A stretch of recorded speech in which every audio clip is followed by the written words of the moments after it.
ฉลากวายย่นเกิดจากอะไรป้องกันยังไงคลิปนี้มีคำตอบครับ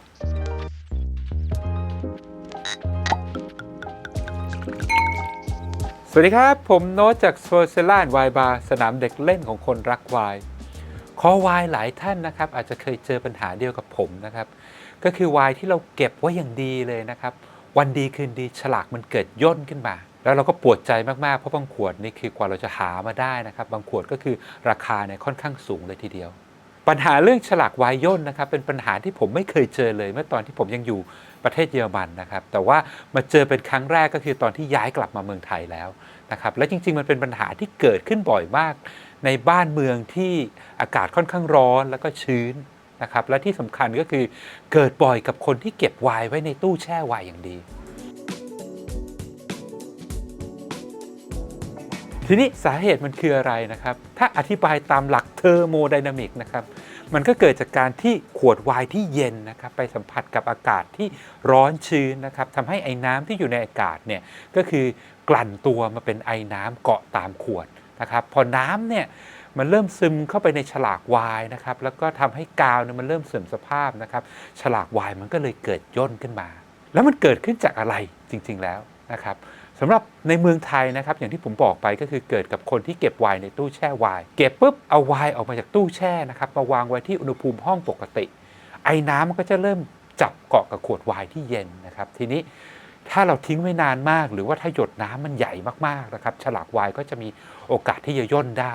อีกสาเหตุที่พบบ่อยมากเลยก็คือคนที่แบบชอบเปิดปิดตู้แช่ไวน์นะครับแบบหยิบมาชมบ้างนะครับหรือว่าแบบดูว่าไวน์มันยังอยู่ดีหรือเปล่าอะไรเงี้ยพอเปิดปิดบ่อยปุ๊บอุณหภูมิในตู้แช่เนี่ยมันก็จะตกลงใช่ไหมครับแล้วมันก็จะมีโอกาสที่จะทำให้ไอ้น้ำเนี่ยมันมาจับเกาะติดกับที่ขวดไวน์ได้อีกหนึ่งสาเหตุนะครับที่ผมเคยเจอแล้วก็เป็นอะไรที่แบบเลวร้ายแล้วก็รุนแรงที่สุดเลยก็คือเกิดจากการที่ตู้แช่ไวน์นะครับเสียตู้แช่ไวน์เสียปุ๊บอุณหภูมิที่อยู่ในตู้แช่ไวน์เนี่ยก็คือจะร้อนเป็นอุณหภูมิห้องปกติเลยเพียงแต่ว่าขวดไวน์นะครับมันจะ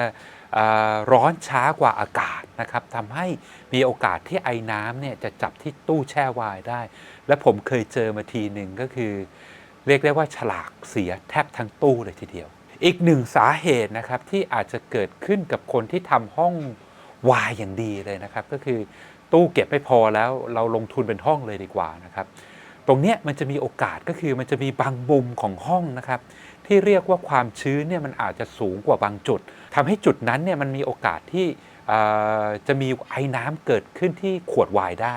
ซึ่งตรงนี้เซลล่าเก็บไวน์ของเราเองนะครับที่แบบทำอย่างดีเลยนะครับเราก็เคยเจอปัญหาในช่วงแรกๆวิธีการแก้เนี่ยง่ายมากๆเลยก็คือเราก็จะต้องมีเครื่องเขาเรียกว่าเครื่องกำจัดความชื้นนะครับซึ่งถ้าใครที่เคยมาที่สเวิร์ลเนี่ยก็จะเห็นอยู่เครื่องหนึ่งนะครับคอย